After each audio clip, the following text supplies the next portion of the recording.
오늘은 이제 드디어 욥기 마지막 장 내용인데요.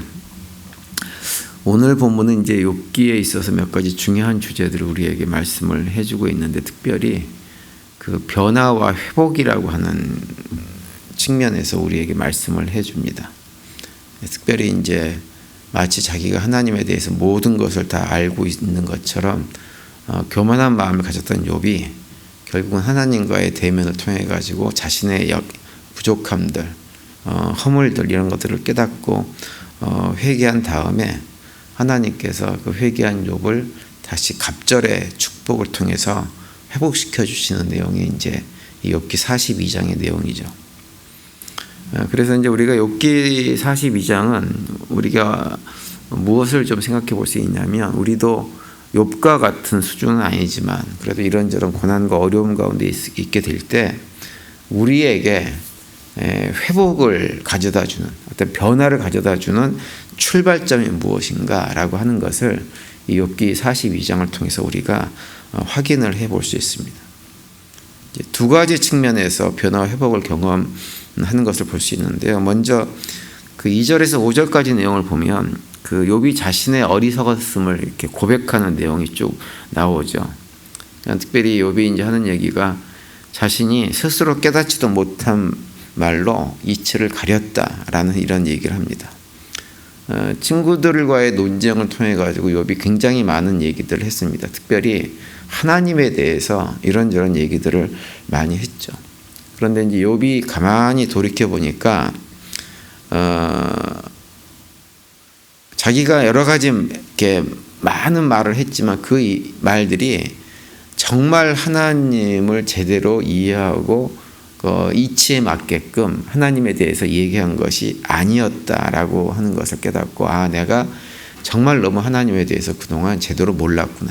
오늘 본문에 보면 하나님이 그래도 3명의 친구들보다는 욥이 옳게 얘기했다고 말씀을 하시지만, 욥의 입장에서는 하나님을 직접 대면해 보니까 내가 그동안 하나님을 안다고 알았는데 잘못한 것이 너무 많았다라고 하는 것을 이제 깨달아 알게 되어지는 내용이 오늘 본문의 내용입니다. 5절에서 이제 이렇게 고백을 하죠.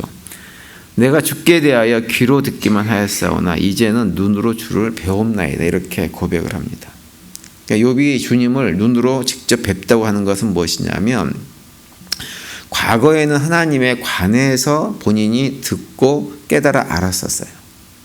근데 이런 고난의 모든 과정을 통해서 누구를 직접 눈으로 봤냐면 하나님을 직접 본 거예요. 그러니까 과거에 귀로만 듣고 알았던 하나님과 내가 눈으로 직접 본 하나님이 너무너무 다르더라고 하는 거예요. 그래서 그 하나님을 보니까 내가 그동안 하나님을 알고 있었던 그 모든 것들이 잘못된 것이었고, 잘못된 것을 근거로 해가지고 주님에 대해서 아는 것처럼 친구들과 논쟁하는 과정에서 이런 말 저런 말 다 했다고 하는 자신의 죄와 허물들을 지금 고백을 하고 있는 것입니다. 우리가 삶을 믿음의 길을 걸어가고 살아가면서 이런저런 죄와 허물들이 우리에게도 당연하게 생길 수밖에 없죠. 근데 우리가 하나님께 여러 가지 그래서 이제 회개도 하고 하지만, 사실 우리가 회개할 것은 일상의 삶에서 짓는 이런저런 작은 죄들이 아닙니다. 우리가 정말 회개할 것, 그리고 거듭거듭 확인해야 될 것은 무엇이냐면, 내가 혹시라도 하나님 자리에 앉아서 하나님 행세를 하고 있지 않은가라고 하는 것을 돌아보는 거예요. 그런 교만의 자세가 내게 없는가라고 하는 것을 돌아보는 것입니다. 근데 왜 우리 인간들이 하나님 자리에 앉아서 하나님 행세를 하려고 하냐면, 원인이 다른 데 있지 않고 하나님을 모르기 때문입니다. 그러니까 하나님을 나의 수준으로 내려놓고 내 생각과 하나님의 생각이 비슷할 거라고 착각을 해요. 그래서 내가 생각하는 걸 기준으로 해가지고 내가 하나님인 것처럼 함부로 판단하고 생각하고 심지어는 정죄하는 이런 일까지도 우리가 아무렇지도 않게 합니다. 이걸 우리가 거듭거듭 회개해야 됩니다. 죄의 본질이 그것이기 때문에. 그러니까 욥이 친구들과 여러 가지 많은 대화를 통해서 그들의 친구들의 주장을 논박하기도 하고, 하나님은 그러한 분이 아니야라고 했던 그 모든 태도들이 무엇이냐면, 사실은 본인 스스로가 하나님 자리에 앉아 있는 것입니다. 그런데 하나님을 막상 직접 대면해 보니 자기가 얼마나 연약한 존재인지, 아무것도 아닌 존재인지를 드디어 깨닫고 본인의 그런 교만한 마음을 하나님께 회개하면서 지금 나아가는 것입니다. 그러면서 이제는 하나님께서 하시는 말씀에 내가 순종하겠노라고 그렇게 고백하는 모습이 오늘 본문에 나와 있는 거죠.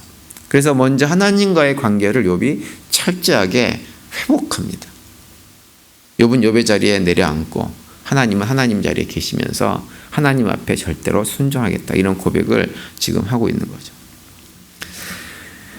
이제 욥이 그렇게 하나님에 대한 고백 가운데 하나님 관계가 회복되고 나니까 두 번째로 욥에게 회복의 과정들이 또 이어지는데, 그것이 뭐냐면 이웃과의 관계입니다. 이웃과의 관계. 10절에 보시면 이렇게 기록되어 있죠.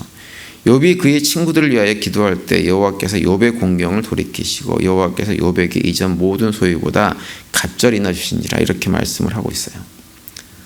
하나님께서 욥의 세 친구들에게도 책망을 하셨습니다. 너희들이 얘기한 것, 주장한 것, 나에 대해서 말한 그 모든 것들이 욥이 말한 것처럼 옳지 않았다라고 책망을 하면서 그들도 회개하라고 하나님께서 그들에게 명령을 하십니다. 욥에게는 그들을 위해서 특별히 기도하고 이렇게 하라고 하는 얘기는 안 하셨어요. 그런데 욥이 하나님께서 그들에게 그런 말씀을 하시는 것을 보고 나서 욥이 어떻게 하냐면 스스로 10절에 가면 그 친구들을 위해서 기도했다, 이렇게 언급을 합니다. 그 얘기는 뭐냐 하면 욥이 그 친구들을 불쌍히 바라보고 그들을 위해서 기도해서 그들이 비록 자신이 고난 가운데 있을 때 여러 가지 험한 말로 괴롭게 하고 힘들게 했지만 그들의 모든 허물들을 용서해 주는 자세로 그들을 받아들였다고 하는 거예요. 그러고 나니까 어떤 일이 벌어졌느냐, 하나님께서 욥으로 하여금 모든 공경에서 그의 삶을 돌이키시고 이전보다도 그의 소유를 갑절이나 더 많게 만들어주는 복을 그에게 주셨다, 이렇게 말씀을 하고 있는 거예요. 사실은 우리가 욥기를 읽어봐서 알지만 욥이 그 고난 가운데 있을 때, 정말 괴로울 때 그 친구들이 한 행동이 뭐냐 하면 욥을 위로하고 그에게 손을 잡아주고 함께 고난의 자리에 있어주고 한 것이 아니라 정말로 그 심장을 뚫어버릴 정도로 아프게 하는 그 뭐라고 표현할 수 없는 고통의 말들을 얼마나 많이 쏟아내면서 욥이 넌 죄인이야 회개해, 그러면서 비난하고 정죄하는 일을 얼마나 많이 했는지 모릅니다. 비수같이 그의 심장을 찌르는 일들을 정말 많이 했어요. 그런데 욥이 그런 친구들을 위해서 기도했다고 하는 거죠. 여러분, 우리가 신앙생활을 할 때 그런 일들을 경험합니다. 너무너무 나를 아프게 하는 사람들을 만날 때가 있어요. 만날 때가 있는데 그때 우리가 해야 될 것은 욥의 이런 모습을 기억해야 됩니다.